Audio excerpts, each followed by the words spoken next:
British Indian provinces were directly under the control of British government.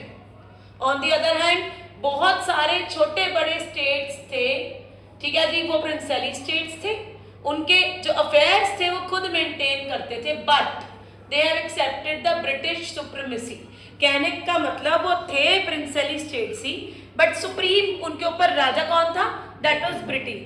और इसको paramountcy of British crown या सर्वेनिटी of British crown भी कहते हैं। This is your 1 mark question, this is your MCQ कि प्रिंसेली states although राजा उसको rule कर रहा था, but they have to like report to Britishers which was called paramountcy, that is paramountcy of British crown, यानी कि ultimately you are going to report the British crown. Is it okay? अब problem क्या थी? Just before the independence it was announced that princely states are free, paramountcy lapse हो रही है, यानी अब जो प्रिंसेली स्टेट्स है वो अपने आप में फ्री हैं।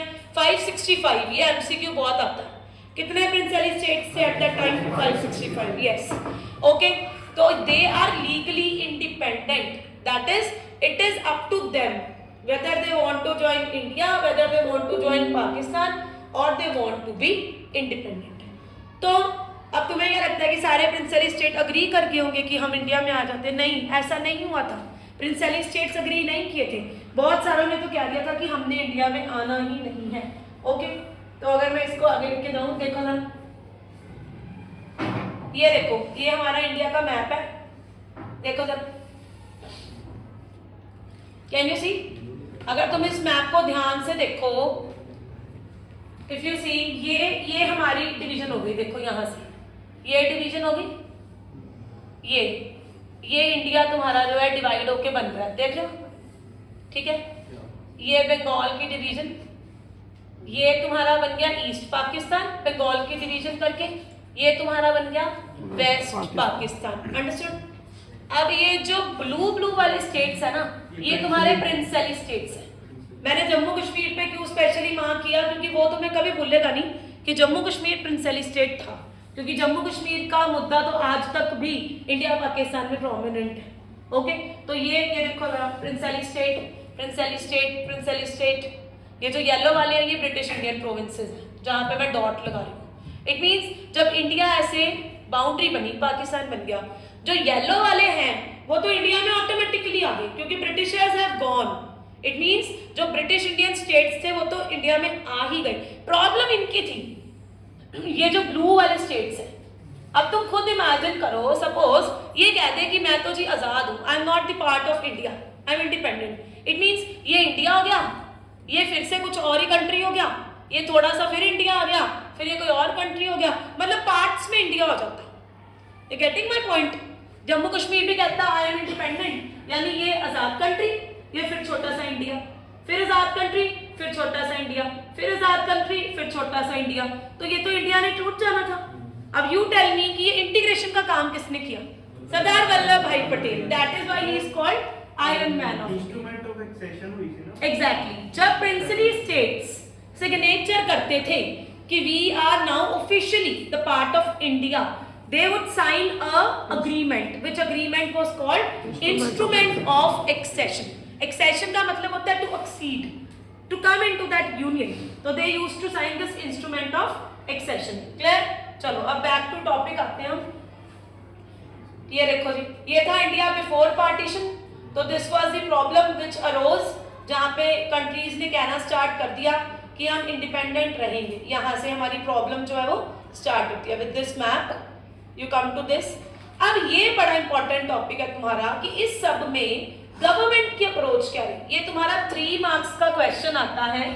व्हाट वाज गवर्नमेंट्स अप्रोच जब princely states were not agreeing to be in India? Government's approach, मैंने तुम्हें बताया कि ये जो बड़ा ही डिफिकल्ट टास्क, इसको बड़े इजी तरीके से कर दिया सरदार वल्लभ भाई पटेल ने। अब ये जो पैराग्राफ है, यहां से तुम्हारे एमसीक्यू जो है वो बनते हैं। ये I zoom this paragraph, if you see, इस पैराग्राफ से यू विल गेट एमसीक्यूज।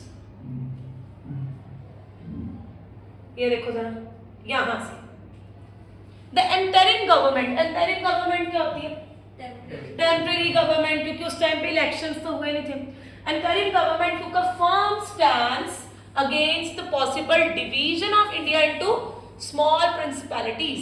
हम होने ही नहीं दे सकते थे इंडिया को डिवाइड होने। यहाँ से हमसे क्यों, देखो क्या आता है, एक तो सरदार Vallabh Bhai Patel who was deputy prime minister, ये आता है, who was deputy prime minister at the time of independence of India, एक तो ये हो गया।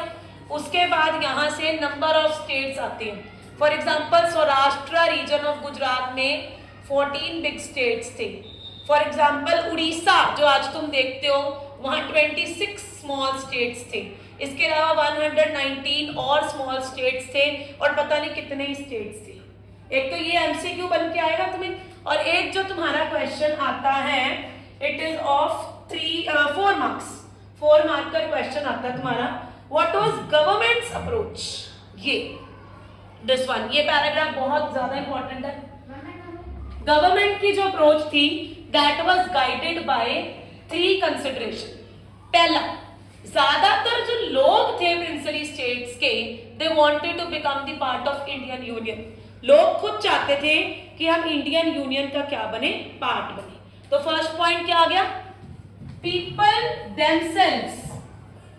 देमसेल्व्स वांटेड कि हमने अलग नहीं रहना, हमने इंडिया का पार्ट बनना है, wanted to be part of Indian union. Can you tell why, क्यों भाई? इतना छोटा सा स्टेट है, उसको मैनेज करना आसान है। अगर वो इंडिया में आ जाएगा तो इंडिया उसको मैनेज करेगा ना अपना स्टेट समझ के। छोटा स्टेट बनाना तो बहुत इजी होता है बट उसकी एडमिनिस्ट्रेशन, उसकी मैनेजमेंट बहुत डिफिकल्ट होती है। तो पहली approach, people wanted to be the part of Indian union. Second, government जो है वो ऑटोनॉमी देने के लिए भी तैयार थी। It was ready to give flexibility. Why? Because we wanted कि चाहे प्लूरैलिटी है, तरह तरह के लोग हैं, हम उनकी डिमांड्स मान लेंगे। And third, main focus was on integration and consolidation of territorial boundaries of the nation. मेन सरदार वल्लभ भाई पटेल को ये था, पहली बात तो लोग हमारे फेवर में थे, पीपल वांटेड कि हम इंडिया का पार्ट बने। दूसरी बात, India was ready to give autonomy. और तीसरी बात, मेन फोकस क्या था कि हमने टेरिटरी को कंसोलिडेट करना है, इंटीग्रेट करना है, किसी भी तरह हमने इंडियन यूनियन को इकट्ठा करना है।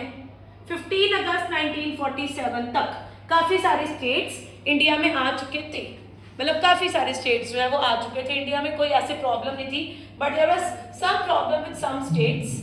फॉर एग्जांपल कश्मीर का बहुत इशू था, हैदराबाद का इशू था, जूनागढ़ का इशू था, ठीक है जी। अब ये भी बहुत आता है एमसीक्यू में, देखो कश्मीर के बारे में तो हम पढ़ लेते हैं, जूनागढ़ का इशू कैसे रिजॉल्व हुआ था, वहां पे प्लेबिसाइट करवा के। What is plebiscite? Referendum, voting करा के लोगों से कि आप इंडिया में आना चाहते हैं या नहीं। दे अग्रीड कि वो want to be in India. Kashmir का तो तुम बहुत ही डिटेल में चैप्टर नंबर 7 रीजनल एस्पिरेशंस में पढ़ते हो। अभी हमने पढ़ना है हैदराबाद का केस और मणिपुर का केस, ठीक है जी। फिर हमने क्वेश्चंस को लिखना है।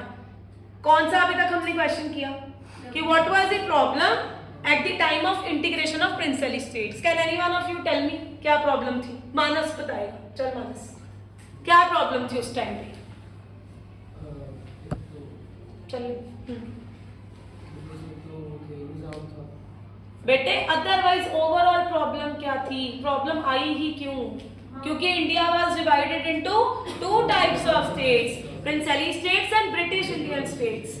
अगर अकेला ब्रिटिश इंडिया होता, वो ब्रिटेन वाले उसको काटते इंडिया को, आधा इंडिया करते आधा पाकिस्तान करते, पंगा ही खत्म हो जाता। बीच में प्रिंसली स्टेट्स का पंगा था। गवर्नमेंट की अप्रोच किन 3 चीजों से गाइडेड थी? Number 1, people of the states wanted to be the part of India. Number 2, government was ready to give autonomy. Number 3, main focus was integration and consolidation of territories. ये 3, and this comes in 4 marks. What was the government's approach while solving this problem? How many princely states were there? 565 princely states were there. In present Odisha, how many states were there? 119 states were there in present Odisha. ये तुम्हारा MCQ के base पे अच्छा question बनता है। जूनागढ़ की problem कैसे solve हुई? by doing a plebiscite. The major problem which was arise that was in Jammu and Kashmir. Now we are going to study about Hyderabad and Manipur. Is it okay? Weightage of this chapter is most important question is consequences of partition. When did partition happen? 1947. Okay, can you tell me one consequence of partition?